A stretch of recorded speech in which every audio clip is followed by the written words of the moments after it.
ารถนาคนที่เข้าใจ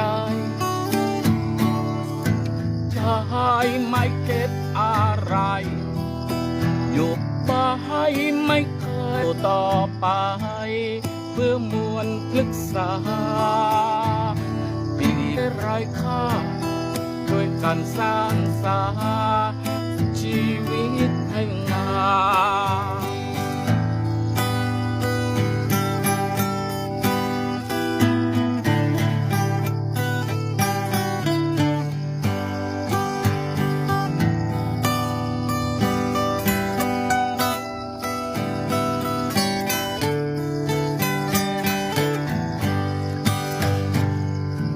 ฉัน